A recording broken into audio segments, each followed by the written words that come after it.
hermed velkommen til denne eftermiddags udgave af de føderale nyheder. De føderale nyheder bliver præsenteret af WAA, Wormhole Aliens Airlines. Det er nu 4 dage siden, at den samlede arbejdsstyrke på Ferenginar nedlagde arbejdet. Arbejderne protesterer imod de krav, arbejdsgiverne stiller til de kommende overenskomster. I et forsøg på at bringe konflikten til ende, er Grant Nickes Romme trådt ind i rollen som forligsmand, men indtil videre uden de store resultater. I går aftes brød forhandlingerne mellem 3F, Ferengi Fagforening og Ferengi Arbejdsgiverlags Sammenslutningskoalition, forkortet falsk, totalt sammen. Arbejdsgiverne forlod forhandlingsbordet med den begrundelse, at lederne af 3F bare ikke kan bestilles. Falsk varsler nu med en stor konflikt. Grant Nickes Romme opfordrer på det stærkeste begge parter til at vende tilbage til forhandlingerne. Specielt da storkonflikten truer med at ødelægge årets høst af tube grubs, der udgør en væsentlig del af Ferenginars årlige BNP. Andoria er ramt af global nedsmeltning. I disse dage er prominente klimaforskere fra både Alpha, Beta og Gamma Quadrant samlet på Andoria til topmødet COP74 i et forsøg på at løse problemet. Grunden til den massive nedsmeltning er ifølge mange forskere den udbredte avl af ildorme, der blandt andet bruges til væddeløb. Antallet af ildorme er vokset kraftigt på Andoria i de senere år.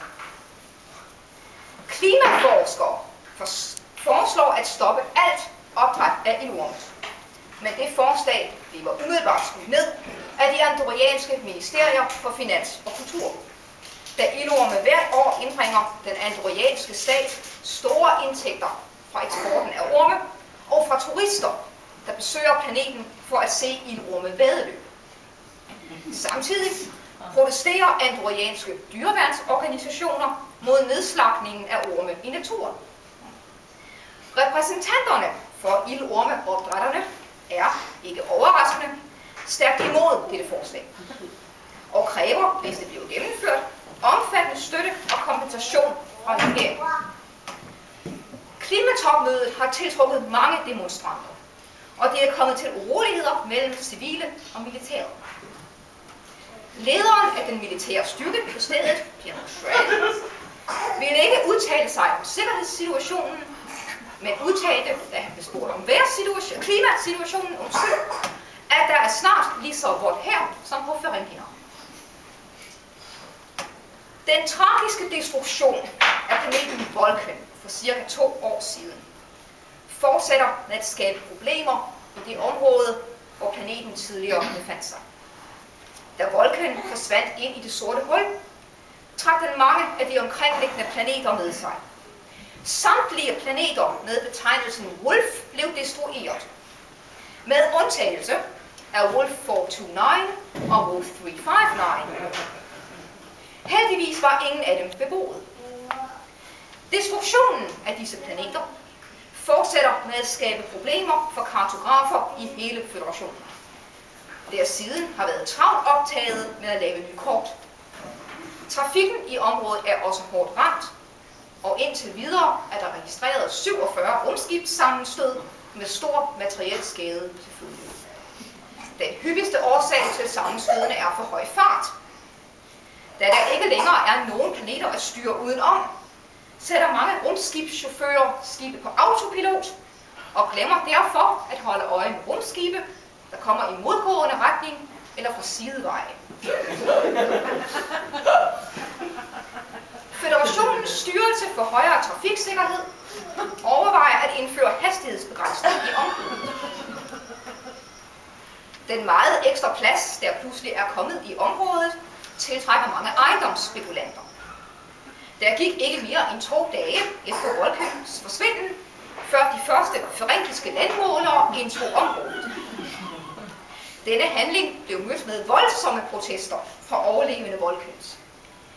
Ferenkiernes svar på denne kritik var at citere den 290. 20. Rule of Acquisition: location, location, location. I de senere par år har føderationsforskere intensivt studeret en Iconian Gateway. Det har ført til first contact med mange nye racer og civilisationer. FNS har udstationeret journalister hos mange af disse, og dette er et udpluk af de nyheder, vi har fået hjem i den senere tid. Det forlyder fra New Caprica, at Kara Thrace har giftet sig med Lee Open, nummer 4, ikke nummer 1. Og at de tilsammen har startet en venskabsforening mellem mennesker og Cylons, kaldet Toast. Den berømte krigshelt Admiral Adama udtaler, "What the frack?"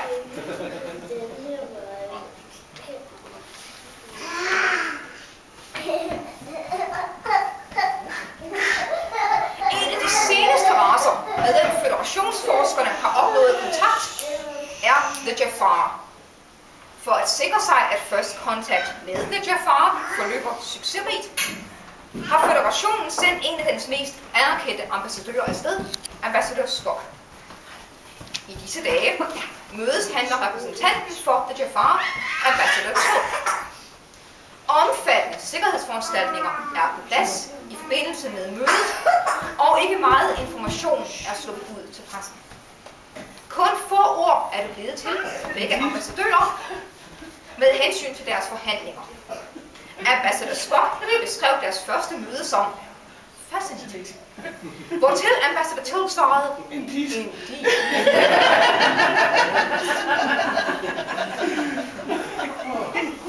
Fra en af de tilstedeværende Starfleet officers på stedet, Lieutenant Commander Data, kom følgende kommentar: intriguing. Ambassadør Spock har i det hele taget meget at se til for tiden. Efter destruktionen af Vulcan viser det sig, at der pludselig er to af ham. En ældre og en yngre udgave. Dette har skabt stor forvirring i det byråkratiske system, og specielt på Starfleets kontor for løn og pension. Og de nu er nødt til at udbetale både løn og pension til den samme person. Kontoret overvejer i øjeblikket, om de skal anklage kun én eller begge Spocks for socialt bedrageri og fusk med offentlige midler. Ambassadør Spock er som nævnt tidligere i gang med forhandlinger med ambassadøren fra The Jafar, og det har ikke været muligt at få en kommentar til anklagerne fra ham. Fra et fjernt hjørne af galaksen forlyder det, at Imperiet efter destruktion af deres seneste dødsstjerne har besluttet at gå rettens vej for at få rebellerne til at betale erstatning.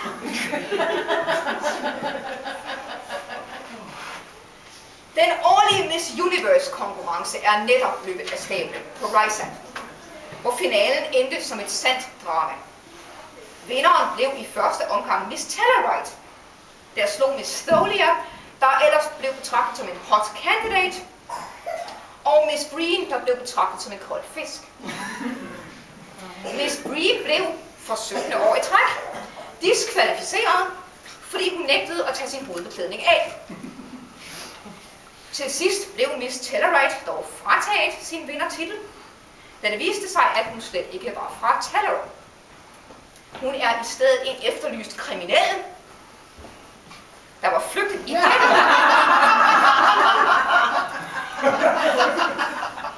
Der var flygtet igennem The Iconian Gateway fra sit egentlige univers, hvor hun går under navnet Miss Piggy.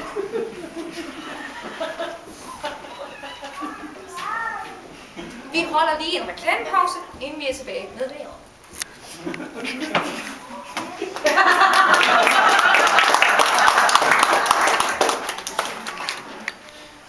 vejret.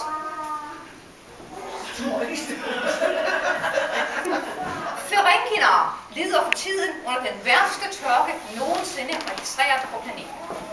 Det har indtil videre ikke regnet i en uge. Dette har skabt regulær panik blandt sælgere af havdyr og regnsbrud.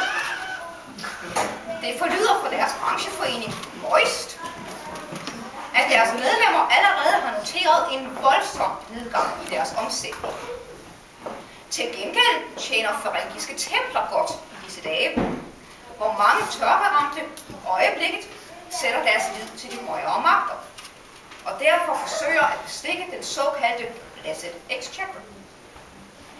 Mens regnen helt er gået i stå på Ferencvarar, vælter den til gengæld ned på planeten Okampa. En, ifølge de lokale, syndflodsagtig støvregn brød løs over planeten i går. Den varede 10 minutter, og regnmængden blev målt til 0,0004 mm.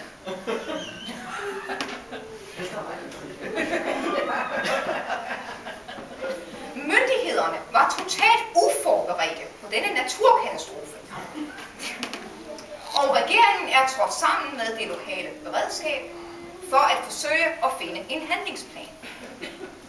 Indtil videre er planeten erklæret i undtagelsestilstand. Regeringen overvejer at bygge diger og opfordrer i mellemtiden alle, der har mulighed for det, for at levere sandsække til de værst ramte områder. Vejrudsigt. En voldsom asteroidestorm, Psyke 5, hærger i øjeblikket i området omkring Betis. Alle skibe med skjoldmodulation på under 2,0 bedes undgå storm. Føderationens Astrometeorologiske Institut advarer om udbredt nebulatåge med meget lav sigtbarhed til følge. Nebulatågen bevæger sig i øjeblikket i en lige linje igennem Alfa-kvadrant og vil snart ramme Føderationens område. Admiral Janeway, der i øjeblikket inspicerer Føderationens forsvarsværker i nærheden af nebulatogen, meldte sig straks frivilligt til at tage ud og undersøge den, og medbragte i øvrigt sin kaffekop. Inden hun tog afsted, udtalte hun, I always take my nebulous flag. Admiral Janeway har i øvrigt lige sagsøgt BKI, bag hvilket navn gemmer sig den klingonske kaffeproducent Best Klingon Imperial. Der uden tilladelse har brugt et billede af hende til markedsføringen af dets nye mærke, Nebula Coffee, under sloganet The Admiral's Brand. Og til sidst morgendagens temperatur. Tholia er ved at gå ind i efteråret, og derfor ligger dagstemperaturerne i øjeblikket kun omkring 190 grader Celsius.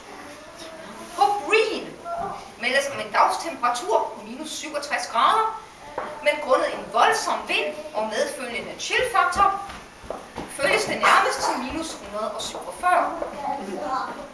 På Risa er temperaturen som altid på 26 grader, og på Vulcan sniger den sig op imod de 58. Dette var de føderale nyheder. Vi ønsker dem fortsat god.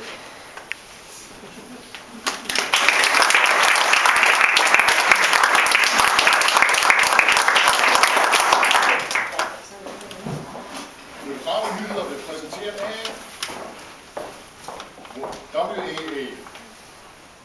You can read it.